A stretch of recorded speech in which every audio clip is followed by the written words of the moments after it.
Remember when car designers thought bigger was better and reliability was just a suggestion? The 1970s gave us some of the most notorious vehicles ever to hit American roads. Did you know the Ford Pinto's gas tank was so dangerous that Ford calculated it was cheaper to pay for wrongful death lawsuits than fix the design? Buckle up as we explore the automotive disasters that defined a decade. Number 15, 1971. AMC Gremlin. The AMC Gremlin looked like someone took a normal car and chopped off the back with a giant cleaver. Introduced on April Fool's Day 1970, which should have been our first warning, this monstrosity was AMC's desperate attempt to compete with Japanese imports during the fuel crisis. With its bizarre chopped rear design and awkward proportions, the Gremlin seemed intentionally designed to make owners embarrassed. Car and Driver magazine famously described it as the first car to look like it was designed with a straight-edge ruler. The interior wasn't much better, featuring cheap plastic materials that cracked in the sun and uncomfortable seats that felt like sitting on concrete blocks. Under the hood, the Gremlin packed either a wheezing inline-six or an optional V8 that drank gas like a thirsty camel while delivering embarrassingly sluggish acceleration. Handling? Forget about it. The car's weird weight distribution made it corner like a shopping cart with a wobbly wheel. Despite its flaws, AMC somehow sold over 670,000 Gremlins before mercifully ending production in 1978. Today, it's achieved a strange cult status among collectors who apparently enjoy driving vehicles that look like automotive practical jokes. Number 14, 1974 Ford Mustang II. The 1974 Mustang II committed the unforgivable sin of taking an American icon and turning it into a pathetic shadow of its former self. Based on the Pinto platform, this was the Mustang that made muscle car fans weep into their motor oil. Ford President Lee Iacocca demanded a smaller, more economical Mustang for the fuel crisis era. What drivers got was a bloated, underpowered compact car wearing Mustang badges. The standard engine was a pitiful 2.3-liter four-cylinder, producing a laughable 88 horsepower. Even the high-performance V8 option wheezed out just 139 horsepower, taking a glacial 10.5 seconds to reach 60 miles per hour. The car's styling was equally offensive, with exaggerated body cladding, fake scoops, and vinyl decals trying desperately to look sporty. Motor Trend inexplicably named it Car of the Year in 1974, a decision that aged about as well as disco fashion. Inside, cheap materials and uninspired design made sitting in traffic even more depressing than usual. What's truly bizarre is that Ford sold over 1.1 million of these automotive abominations. The Mustang II represented everything wrong with 1970s American cars: underpowered, overweight, poorly built, and trading on past glory while delivering none of it. Number 13, 1975 AMC Pacer. The AMC Pacer looked like a fishbowl on wheels designed by someone who'd never actually seen a car before.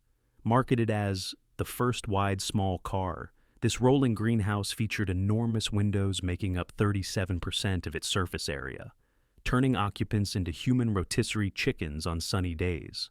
AMC proudly called the Pacer futuristic, but its bizarre asymmetrical design, with a passenger door 4 inches longer than the driver's door, just looked weird. Road and Track magazine brutally described it as a clever solution to a problem that didn't exist. The bulbous shape earned it nicknames like Pregnant Roller Skate and the Flying Fishbowl. Performance was equally disappointing. The Pacer was originally designed for a lightweight Wankel rotary engine, but when that plan fell through, AMC stuffed their ancient inline-six under the hood instead. The resulting weight imbalance made the car handle like a drunk hippo on roller skates. The 3.8-liter six-cylinder engine struggled to move the heavy car, achieving 0 to 60 miles per hour in a painful 14.5 seconds. The Pacer's humongous windows created another problem: the greenhouse effect. Without powerful air conditioning, summer drives became mobile saunas. Despite its revolutionary looks, AMC sold just 280,000 Pacers before mercifully killing it in 1980. Today, it remains the punchline of automotive jokes and the star of Wayne's World. Number 12, 1971 Chevrolet Vega.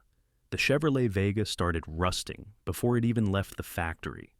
GM's ambitious compact car was supposed to revolutionize American manufacturing with its innovative aluminum engine block and automated assembly. Instead, it became a case study in corporate corner cutting and catastrophic engineering. That aluminum engine block, it had no cylinder liners and overheated constantly, causing the cylinders to distort and burn oil like it was going out of style. Owners reported blue smoke pouring from exhausts at just 12,000 miles. GM's brilliant solution was a recommendation to add oil only when the engine is cold to prevent warping. Then there was the rust. The Vega's untreated steel bodies would start corroding during the actual shipping process. Cars arrived at dealerships already showing the first signs of rust, and within a few years in northern states, Vegas would literally dissolve before owners' eyes. One automotive journalist famously quipped that Vegas came in two models, one that rusted and one that didn't run long enough to rust. Despite winning Motor Trend's Car of the Year in 1971, the Vega quickly developed such a terrible reputation that by 1977, GM couldn't give them away. Today, finding a rust-free Vega is nearly impossible, as most return to the earth from whence they came through aggressive oxidation. Number 11, 1973 Oldsmobile Omega. The 1973 Oldsmobile Omega proved that slapping a fancy badge on a terrible car doesn't make it any less terrible. This rebadged Chevrolet Nova embodied everything wrong with 1970s badge engineering, offering zero improvements while charging a premium for the Oldsmobile name. GM barely bothered to disguise this parts bin special. The Omega featured the same underpowered engines as the Nova, ranging from a wheezing 250 cubic inch inline-six to a neutered 350 V8 that made just 180 horsepower thanks to new emissions equipment. The car was heavy, handled poorly, and had all the personality of a wet paper bag. The interior was a sea of cheap plastic and vinyl, attempting to look luxurious but failing miserably. Road and Track called it a disappointing attempt at luxury, and noted that the dashboard materials felt one step above cardboard. Reliability was another disaster area, with electrical gremlins, transmission failures, and engine problems making ownership a nightmare. The Omega's name proved prophetic. As the last letter in the Greek alphabet, it represented the end of Oldsmobile's reputation for quality. Owners quickly discovered they'd paid a premium for fancy badges on a subpar vehicle. The Omega contributed to Oldsmobile's slow death spiral, as customers abandoned the brand for imports that offered actual quality and reliability. Number 10, 1976 Chevrolet Chevette. The Chevrolet Chevette made a cardboard box look sophisticated by comparison. Rushed into production to combat rising fuel prices and Japanese imports, this miserable excuse for transportation became synonymous with automotive punishment. GM's cost-cutting was so extreme that the Chevette came with stick-on wood grain for the dashboard, a glove box that was just an open shelf, and rear windows that didn't roll down but merely tilted open slightly. The interior plastic was so brittle that dashboard cracks appeared after just one summer in the sun. Power came from a microscopic 1.4-liter engine, producing a pathetic 52 horsepower. Later, upgraded to a 1.6-liter with a still anemic 60 horsepower. Car and driver timed its 0 to 60 miles per hour acceleration at 18.2 seconds, noting that acceleration is not the Chevette's strong suit. What was its strong suit? Apparently just existing. Road noise was so excessive that conversation above 50 miles per hour required shouting.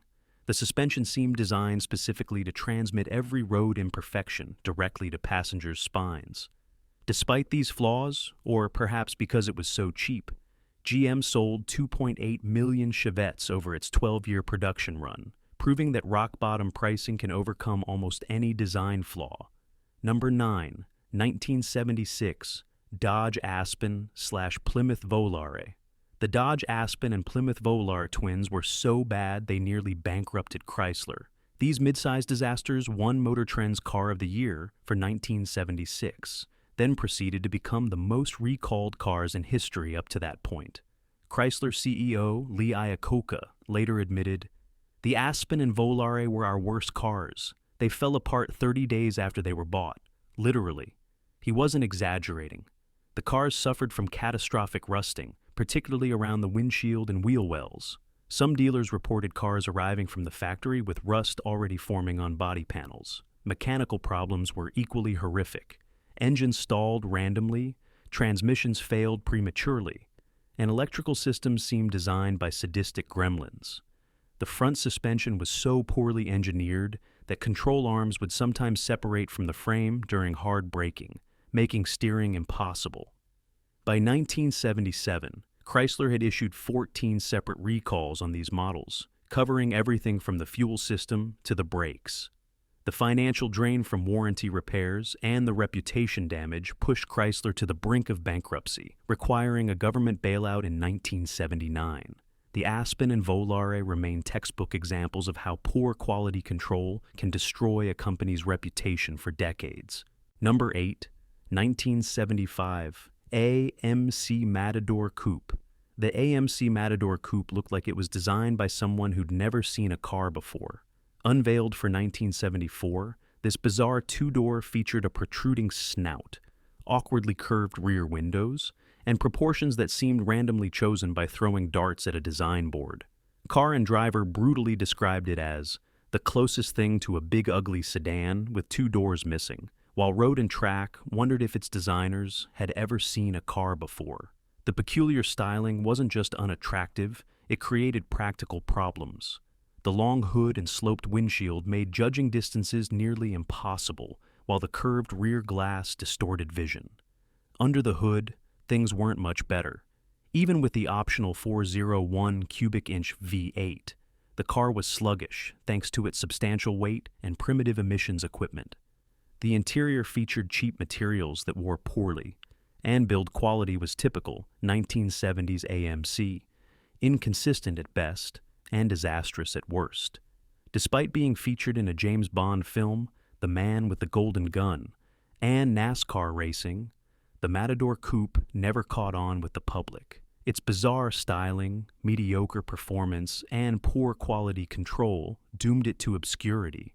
Today, surviving examples draw stares of bewilderment rather than admiration, making it a true automotive oddity of the 1970s. Number 7, 1975 Chrysler Cordoba.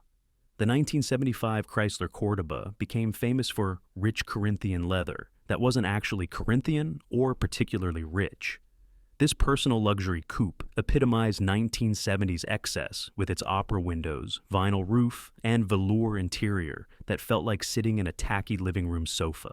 Actor Ricardo Montalban's smooth-talking commercials about soft Corinthian leather helped sell over 150,000 Cordobas in its first year. The catch: Corinthian leather was a completely made-up marketing term for vinyl that came from New Jersey, not Corinth. Montalban later admitted he had no idea what Corinthian leather was supposed to be. Under its massive hood lurked a choice of V8 engines, the largest being a 400 cubic inch 6.6 liter that somehow produced just 175 horsepower while gulping fuel at an alarming rate. The car's handling was best described as nautical, with vague steering and a suspension designed to make the driver forget they were moving at all. The Cordoba was plagued by Chrysler's infamous lean burn system, one of the earliest computer-controlled ignition systems that was about as reliable as weather forecasting in the 1800s. Owner forums are filled with tales of random stalling, rough idling, and mechanics who simply disconnected the system altogether. Despite these flaws, the Cordoba remains a cultural touchstone of 1970s automotive excess and questionable marketing claims. Number 6, 1971 Ford Pinto. The Ford Pinto earned the nickname "barbecue that seats four" for its notorious tendency to burst into flames in rear-end collisions. This subcompact disaster became the poster child for corporate negligence after internal memos revealed Ford knew about the dangerous fuel tank design, but calculated it would be cheaper to pay wrongful death settlements than fix it. The problem was the Pinto's fuel tank position, located behind the rear axle with minimal protection. In rear impacts as slow as 20 miles per hour, the tank could be punctured by bolts on the differential. spilling fuel that could ignite and engulf the car in flames. Even worse, the doors were prone to jamming and crashes, trapping occupants inside the burning vehicle. Mother Jones magazine broke the story in 1977, revealing the infamous Pinto Memo, where Ford calculated that fixing the design would cost $137 million while paying settlements for the expected 180 deaths, 180 serious burn injuries, and 2,100 burned vehicles would cost only $49.5 million. Ford decided saving $87.5 million was worth the human cost. After at least 27 people died in fiery Pinto crashes, Ford finally recalled 1.5 million cars in 1978. The Pinto case became a landmark in business ethics courses and consumer safety advocacy. Beyond its deadly fuel tank, the Pinto was also underpowered, rust-prone, and cheaply built, making it a complete disaster even when it wasn't bursting into flames. Number 5, 1974 Mustang II Cobra. The 1974 Mustang II Cobra was like putting racing stripes on a turtle and calling it a sports car. This embarrassing chapter in Mustang history tried to convince buyers they were getting a performance car while delivering exactly the opposite. The Cobra package added aggressive graphics, a spoiler, and a hood scoop that was completely non-functional. Under the hood was a pathetic 2.8-liter V6, making just 105 horsepower. The V8 option didn't arrive until 1975, and even then it produced only 139 horsepower, less than today's base Toyota Corolla. Car and driver timed its 0 to 60 mile per hour run at 10.5 seconds, calling it a sheep in wolf's clothing. The Cobra's handling was equally disappointing. Despite the sporty appearance, it cornered like a soggy mattress, with excessive body roll and vague steering. The suspension was tuned more for a comfortable ride than for any sporting pretensions, making the racing stripes and spoiler purely cosmetic features. Inside, the Cobra featured sport bucket seats that lacked any meaningful bolstering, and a dashboard that seemed designed by accountants rather than car enthusiasts. While Ford managed to sell plenty of these pseudo-performance cars to unsuspecting buyers, the Mustang II Cobra remains one of the most embarrassing vehicles to ever wear the Mustang badge, demonstrating how far the mighty had fallen during the malaise era. Number 4, 1975 Chevrolet Monza. The Chevrolet Monza looked fast, sitting still, which was good because it was painfully slow in motion. This compact sports coupe was based on the disastrous Vega platform, but with slightly more attractive styling that promised performance it could never deliver. GM originally designed the Monza to house a Wankel rotary engine, but when that project was canceled, they were forced to cram conventional engines into an engine bay never designed for them. This created a maintenance nightmare where replacing spark plugs required either lifting the engine or removing a front wheel and reaching through the wheel well. Mechanics literally cursed this car by name. The base 4-cylinder engine from the Vega brought all its problems along, including overheating, oil burning, and premature failure. The optional V8 should have made the Monza a pocket rocket, but emissions equipment strangled it down to just 110 horsepower, while still drinking fuel like a much more powerful engine. The Monza's sportier body style came with a practical cost: terrible visibility, especially to the rear where the sloped fastback created massive blind spots. Build quality was typical 1970s GM, spotty at best, with panels that didn't quite line up and interior pieces that fell off regularly. One owner famously quipped, "The only thing that worked consistently on my Monza was the radio, which was great because I could drown out all the squeaks and rattles." Number 3, 1977 Lincoln Versailles. The 1977 Lincoln Versailles was the ultimate lipstick on a pig scenario, taking a Ford Granada, adding fancy trim, and charging double the price. This cynical badge engineering exercise fooled absolutely no one and damaged Lincoln's luxury reputation for years. Ford barely bothered to disguise the Granada's humble origins. The Versailles featured the same doors, roof, and windows as its plebeian cousin, with only slightly revised front and rear styling. Inside, Lincoln added leather seats and wood grain trim over the same basic Granada interior. Car and driver brutally but accurately described it as a Granada with a Cartier watch strapped to its wrist. The Versailles shared the Granada's Wheezy 302 V8 engine, making just 135 horsepower and delivering 0 to 60 miles per hour, times around 13 seconds, hardly befitting a luxury car. Despite costing nearly twice as much as a Granada, the Versailles offered virtually identical performance and driving dynamics. Perhaps the most embarrassing aspect was that European luxury cars like the BMW 530i and Mercedes-Benz 280e, which Lincoln was targeting, completely outclassed the Versailles in performance, handling, and build quality while costing about the same. The Versailles sold poorly, with many sitting on dealer lots for months. Today it stands as a perfect example of Detroit's arrogance and laziness during the Malaise era. Number 2. 1976. Cadillac Seville. The 1976 Cadillac Seville was America's first small luxury car, and it showed how completely clueless Detroit had become. Cadillac charged more for the Seville than its larger models, making it the most expensive Cadillac despite being based on the humble Chevrolet Nova platform. Cadillac attempted to hide the Nova bones with unique sheet metal and a formal roofline, but couldn't disguise the plebeian origins entirely. The interior featured genuine leather and wood trim, but observant buyers could spot Nova switches and controls beneath the luxury veneer. The pricing was truly audacious. At $12,479, the Seville cost as much as a Mercedes-Benz while delivering none of the German car's engineering excellence. Under the hood, the Seville featured a fuel-injected 350 cubic inch V8 that produced just 180 horsepower, making it both underpowered and inefficient. Front-wheel drive, which competitors were adopting for the better space efficiency, was absent. The handling was marginally better than larger Cadillacs, but still nautical compared to European rivals. Car and Driver's Review was damning. For the same money, you could buy a Mercedes-Benz that would outperform, outhandle, and outlast the Seville while providing equal luxury. Despite these flaws, the Seville sold well to status-conscious buyers who wanted a Cadillac badge in a smaller package, proving that brand loyalty could overcome almost any shortcoming. Number 1. 1971. Chevrolet Vega 23000. The 1971 Chevrolet. Vega 23000 stands as perhaps the most comprehensively terrible American car of the 1970s. A vehicle so bad, it damaged GM's reputation for decades. This automotive disaster perfectly exemplified the arrogance and corner-cutting that plagued Detroit during this era. The Vega's revolutionary die-cast aluminum engine block seemed innovative, but lacked cylinder liners, causing rapid wear and catastrophic failure.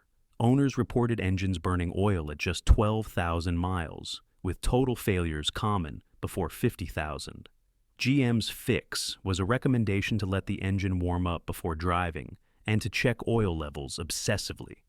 Rust protection was virtually non-existent. Vegas would develop visible rust within months, not years. The front fenders were particularly vulnerable, often rusting through completely in northern states after just 2 winters. One automotive journalist famously quipped that Vegas didn't need rust-proofing because they wouldn't last long enough to rust. Quality control was abysmal. The Vega was built at the troubled Lordstown, Ohio plant, where labor disputes and GM's push for increased production speeds resulted in cars rolling off the line with parts missing, improperly installed, or damaged. Owners reported doors that wouldn't close properly, leaking windows, and electrical systems that worked only intermittently. Despite these catastrophic flaws, GM sold 2 million Vegas before mercifully ending production in 1977. The Vega's legacy lived on in consumers' minds, helping drive millions of car buyers toward Japanese imports that offered the reliability American manufacturers couldn't deliver. So, which of these automotive disasters do you remember suffering through? Was there a 70s lemon that scarred you for life that didn't make our list? Drop your automotive horror stories in the comments below. With skyrocketing fuel prices and chip shortages affecting today's car market, could we be heading for another era of automotive compromise like the Malaise era 70s? Let us know what you think.